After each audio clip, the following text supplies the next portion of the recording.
When a girl travels abroad, she should never carelessly hit up nightclubs. This young woman simply accepted a drink from a stranger, a seemingly harmless act that nearly destroyed her entire life. As she jolted awake from unconsciousness, she found herself lying on a hotel bed, with no recollection of what transpired the night before. However, the throbbing headache hinted at an ominous feeling. Without a moment to spare, she rushed out of the room to assess the situation. Then the living room was in utter disarray, and the bathtub showed signs of recent use. Even more bizarre, then although her undergarments were intact, her best friend who had accompanied her to the club last night was nowhere to be found. Then upon noticing bloodstains concealed by a towel on the floor, she realized something was terribly wrong. In a panic, she immediately dialed her friend's number, but the call wouldn't go through. Desperate, she turned to her husband back home for help. Then shockingly, he dismissed her concerns as paranoid overthinking.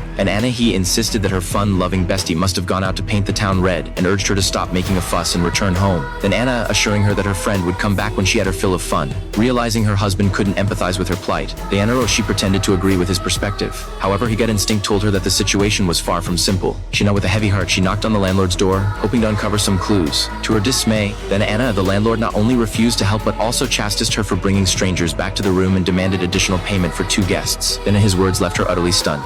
She only remembered taking a cab to the club with her friend last night and losing consciousness after having a drink. It never crossed her mind that strangers had actually been there, and thought of her friend possibly coming to harm sent chills down her spine. She rushed to the police station to file a report, handing the officers her friend's photo and recording last night's events in detail, hoping for assistance. However, the police seemed all too familiar with such incidents. Instead of launching an investigation, they suggested she check nearby hospitals, speculating that her friend might be sobering up there, due to copyright restrictions. I can only share the story up to this point. This film is an American production titled The Weekend Away.